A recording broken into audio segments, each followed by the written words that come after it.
Are you tired of having the same old boring conversations with your patients? In this video, we're going to teach you how small talk can be used to build rapport and create a memorable patient experience. For more tips and tricks like this, do not forget to subscribe to the Dental MBP and hit the bell so you never miss out. In this video, we are going to give you 5 super simple techniques that you can apply in your practice today to enhance your small talk conversations. Studies have shown that having conversations about our family and things that we love makes us feel more comfortable with those people that we're talking to.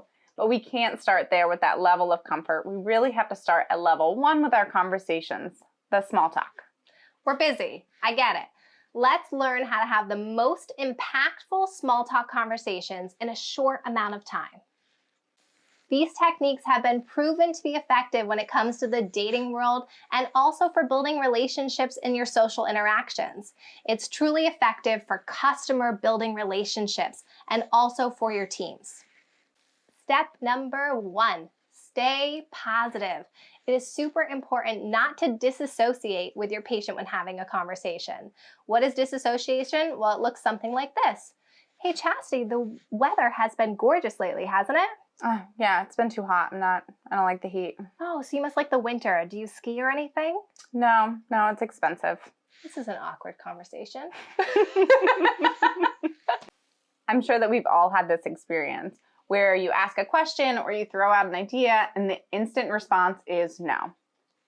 It's human nature. We kind of shut down when that happens and we disassociate from the conversation. We like people that are like us.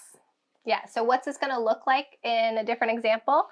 Chastity, the weather's been kind of beautiful lately, don't you think? It's been really hot. I don't really like the hot weather. Oh, what's your favorite season then? Oh, you know what? I love fall. Oh, what do you like about the fall? Oh, the change in the foliage, so I love to hike. Oh, Vermont is the perfect place for you then because it is gorgeous here. Yes. I love it too. Different. If you rewatch that clip, you'll actually notice Christina did not agree with me once. It's not about agreeing and liking the exact things that our patients like or whomever you may be having a conversation with. The big thing is making sure that we're not going into a negative state, because what happens is we disassociate and in our minds we kind of check out of the conversation, and it's impossible to really delve any deeper if both people aren't involved in that conversation. We like people that are like us. The important part of this is that when we're having conversations, we don't have to agree with what the other person is saying. As long as we don't say no and disassociate from that conversation, we can find a way to thread through the conversation to create similarities so that our patients feel comfortable with us. Step number 2, stay out of interview mode. What does interview mode look like? Well, we do it all the time with our medical histories. Yes, so Christina, any changes to your health at all? No. No? Any new medications? No. Major hospitalizations? No. How often are you brushing? Twice a day. And what about flossing? I don't. Any pain with your teeth at all? No. All right, so that's interview mode. It's pretty boring and it doesn't take any brain energy. We just quick responses, what comes to us first. So imagine you have just finished this medical history, doctor comes in for the exam, says, Christina, how's your summer going? And she responds, well, it has been awful. I actually had to have a hip replacement. I've been in and out of the hospital. It's been terrible. Great. Yes. A hip replacement, something that I could have said when you asked me the questions about medical history. However, the way that she was asking me didn't stimulate any part of my brain. So I was just giving the stored answers. You literally store answers to common questions in your subconscious mind. This is your body's way of conserving energy. So if you say, how's your day? I say it was good. How are the kids? I say they're good. How many kids do you have? I have 2. What do you do for work? I own MBP. I'm just gonna have those answers stored and ready to go for you. It happens all the time in our practice where we'll say, any changes in your medication? They say no.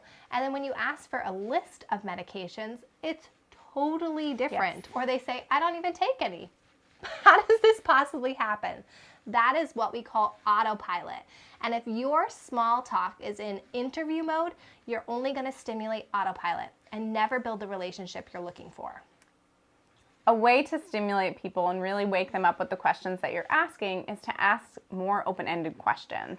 So a question that I enjoy asking is, tell me about what's been successful for you with your home care routine. And it always surprises me the answers that people come up with because it's outside of that normal realm of how many times are you brushing, how many times are you flossing. They may tell you that they've tried all sorts of different techniques with using electric toothbrushes or water picks, oil pulling, and you really get a better sense of what their personality is and what their focus is for their health. Really make sure to listen in on what your patient is saying so that you can deepen that connection with your patient and move to the next level in conversations. Tip number 3, ask questions that elicit a positive emotion. When we ask these questions, we can really set the stage for what the experience will be like and create an association. We want to make sure that the questions that we ask are ones that we find will be beneficial to our patients. So instead of asking someone, have you had a really busy summer?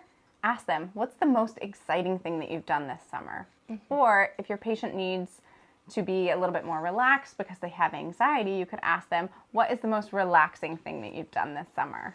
When you ask these same questions that we're typically asking, such as, how's your day, instead saying, what's been the best part of your day, you actually are causing the brain to stop and have to search for an answer. There is no stored response for that because that's not a typical way that someone would ask the question.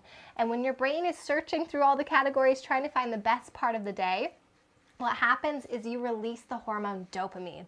And what's dopamine?